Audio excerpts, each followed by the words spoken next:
Hi again, welcome to part 3 of the VW T4 Transporter engine conversion. Just to recap, it's got a 1.9 turbo diesel in it, and that down there is a Golf 1.9 TDI. So that engine is going in the van, but that engine is going to be paired up with that gearbox you can just see down there. So I'm to the last few bits on this now. Not much to do to get this old engine out. I've just undone the drive shaft for that side, and you see it's on ramps now. So I'll just show you this. It's hard, I can't really show you as I'm doing it, but I'll show you what I've had to do. That's where I've been working, up there to undo them bolts. There's 6 of them. See, 3 that side I haven't undone. I think I've undone, yeah, I've undone 3. So it's only 3 to go. I'll get them undone. It's a bit tricky to get up there, but if you can spin the wheel around, you can get around them okay. It's I'll show you that. Where are we? It was one of them to undo it. So yeah, we are getting there with that. Then there's a slave cylinder that's just above. Yeah, my task today was just to put the van on ramps and get the drive shafts unbolted and take off the slave cylinder. And then I think it's ready to come out, apart from the, well, obviously there will be the engine mounts, which I've shown you the 2 above, but that's the one from, there we are, that's the one from underneath. So yeah, we are really getting close now to getting this engine out. I'll show you when I've moved along a little bit further. I've just unbolted the clutch slave cylinder just down there. That's one bolt, and there's a bolt behind as well. So they're undone now. A bit tricky to get to down there, but they're undone. They're finger tight now, so I can just undo them and they should just come out. I'll show you that. They're 13mm head.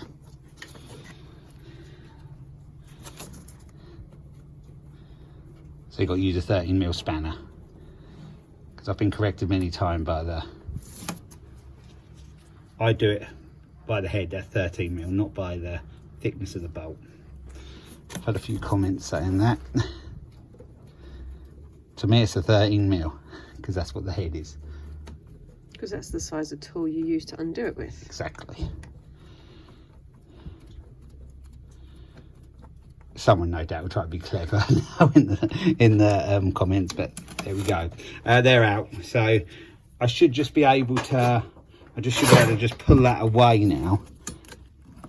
Yeah, there it is, the end of that. So I believe now everything is disconnected. I will just show you where the drive shafts are hanging now in a minute, because they're out there, going to be out of the way. I haven't got to take any of the wheels off to do this.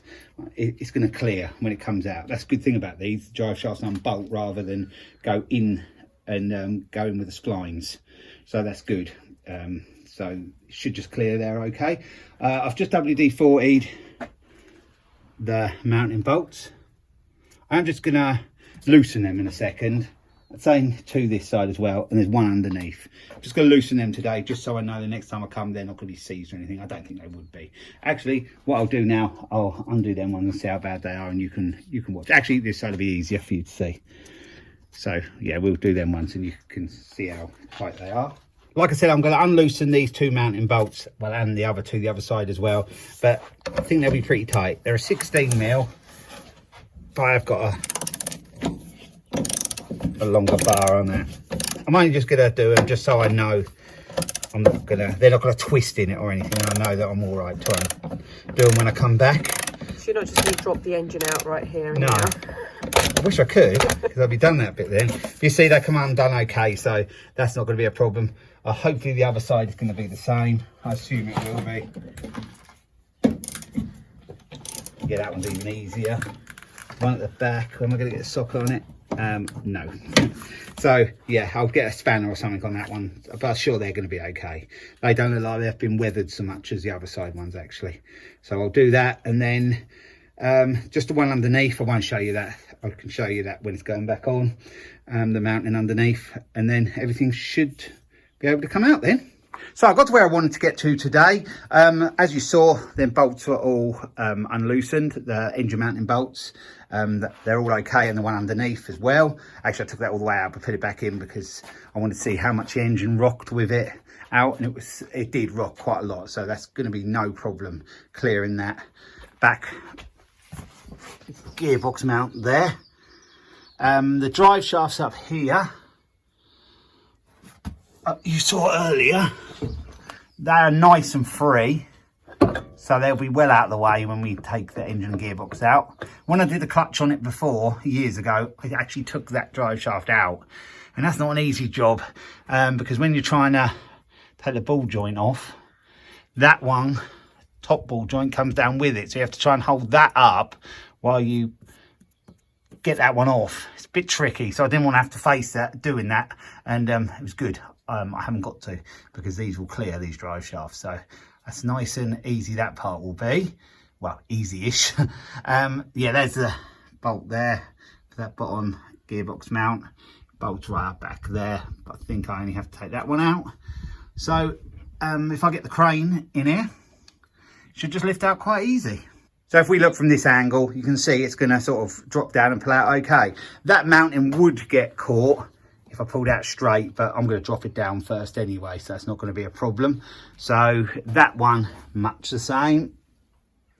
Should just drop down and it should just pull out frontwards with the engine crane, which I'll get up here tomorrow. It's the next day now. We're up here to get the engine out. It's still morning, is it, Laura? No, actually it's not. It's 12:15. It's just gone 12, so we're just into the afternoon. I hope to have this out in no time. We've got the engine crane there. It is a Clark strong arm. It isn't mine, it's my dad's. We're all set up, got the legs out, and I've took that bottom bolt out underneath there to the bottom. You can actually see it there, hanging there. The gearbox mount, to be honest, the other end is poor condition, so it'll have to be replaced anyway.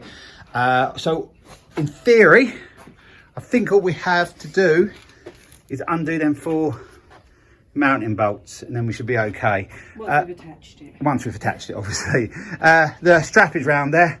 I've tried to do it evenly, how I think the weight will be distributed, but it's very difficult to work out that.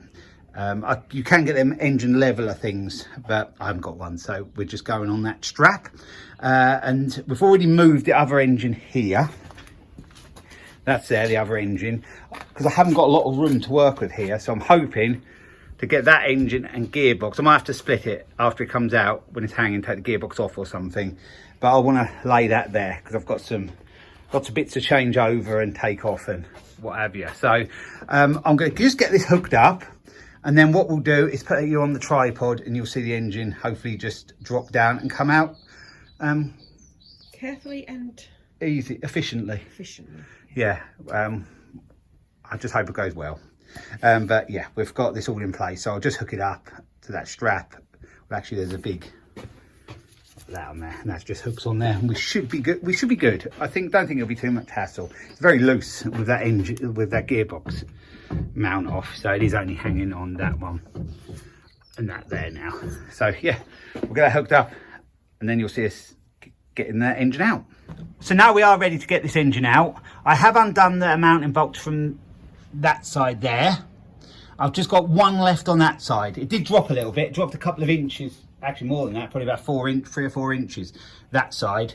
So this side is gonna hopefully drop sort of a bit even, but we'll see.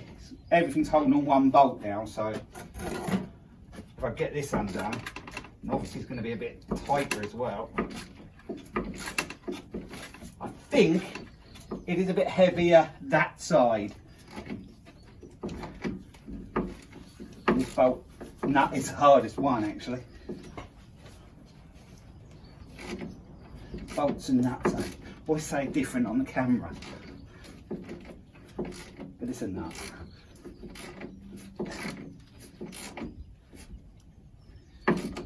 Just still a bit concerned about there's something I've forgotten, but hopefully not.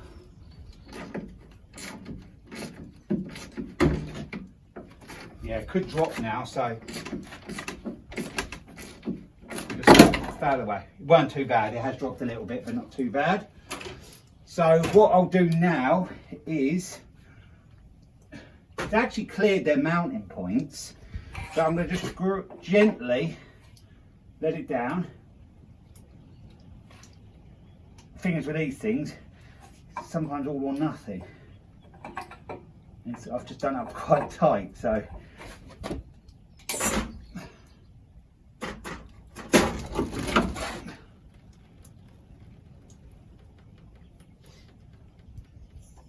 It's caught up a little bit on this side. Yeah, so I don't know what it's caught up on. I want to see if the drive shafts have come away.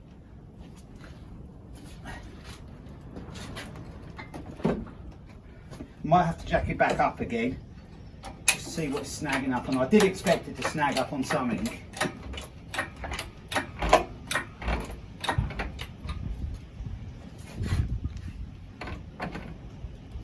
There is a few things it could have snagged up on. The gear rods a little bit.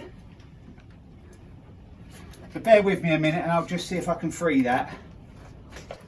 I managed to free the engine and it is now hanging there okay. It was that gearbox mounting, which I should have really took off completely. It would have made things easier, but no harm's done. It is snagged up on a couple of little bits there, but as I let it down, I think they'll just release, which I'll do that now.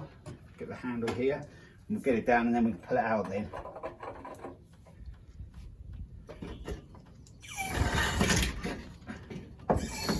Just caught on the gear rod and isn't doing that much. Just push it this way a little bit if you can.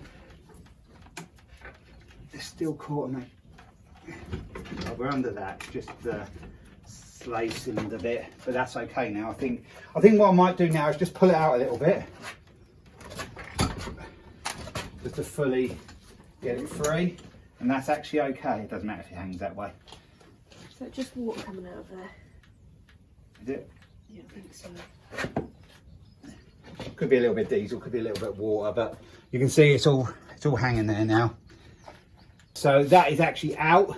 We're going to move it now just down there in front of the sandblaster.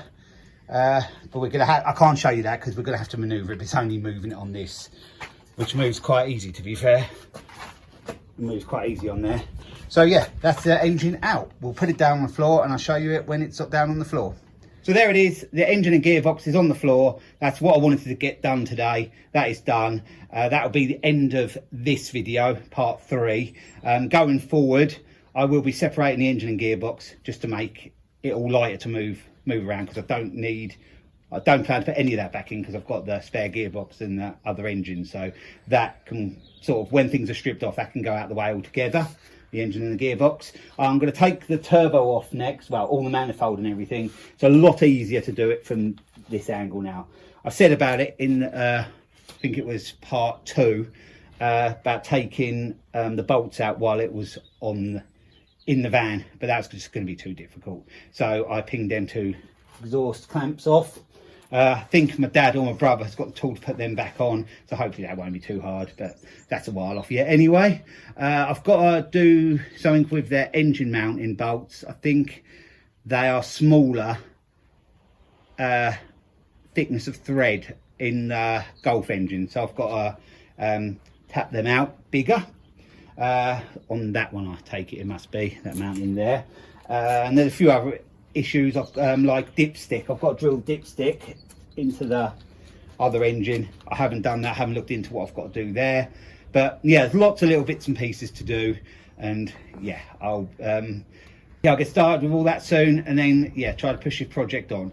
Yeah, so the next step actually in the unit is, like I said, taking everything off and getting on with all of that. So some of this won't have to come off.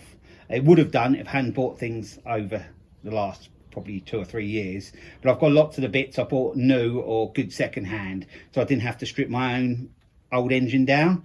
So hopefully that'll save me a little bit of work, because I won't have to take it off then put it all on the other one. I've already got it in boxes in the back of the van, so hopefully that'll make things a lot easier. There is a starter still to get off, and yeah, that's where we're at really. So I'm sort of learning as I go along doing this. I've never done I've changed engines but never done an engine conversion to a different engine, so yeah, this is a first for me. There's a wiring to deal with when the engine's all back in, but that's a good few videos away yet. So yeah, I'll leave the video here. So thanks for watching, and I'll be along with another video on this project soon. So bye for now. We got it out today, so that's a good thumbs up. Catch you later.